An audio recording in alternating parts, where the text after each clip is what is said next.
మన భారతదేశం నందు 22/4/2025 రోజున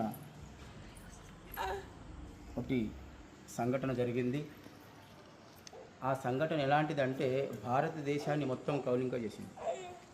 అలాంటి సంఘటన భారతీయులను 27 మంది 30 మంది భారతీయులను ముఖము చూసి మీరు ఏ మతానికి చెందినటువంటి వారు, మీరు హిందువులా, మీకు ఖురాన్ చదవడానికి వస్తుందా లేదా, నమాజ్ చేయడానికి వస్తుందా లేదా అనే మాట అడిగి చంపారు. అంటే ఇది చాలా దుస్థికరమైనటువంటి విషయం.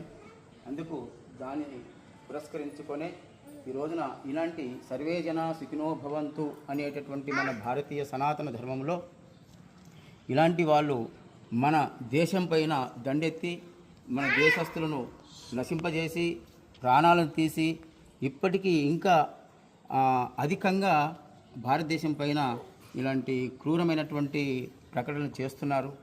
ఇది భారతదేశానికి మంచిది కాదు.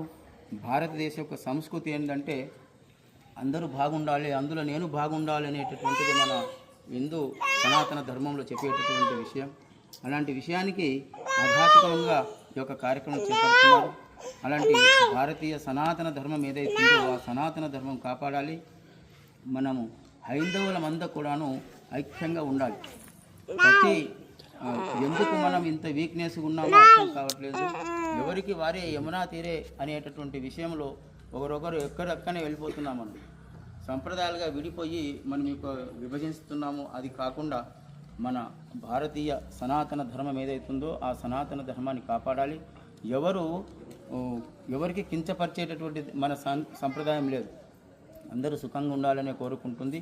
అలాంటిది ఏదైతే ఈ రకంగా భారతీయులను చంపారో కాశ్మీర్లో, ఆ భారతీయులను చంపినటువంటి దానికి సంతాపంగా ఈ రోజున ఇక వైదిక పాఠశాల నుంచి ఇది ఒక సంతాపం చేయడం జరుగుతుంది. కాబట్టి ముందు కూడా ఇలాంటి ఈ ఘోరమైనటువంటి పనులు కాకుండా చూసుకోవాలని తెలియజేస్తూ ఓం శాంతి శాంతి శాంతి.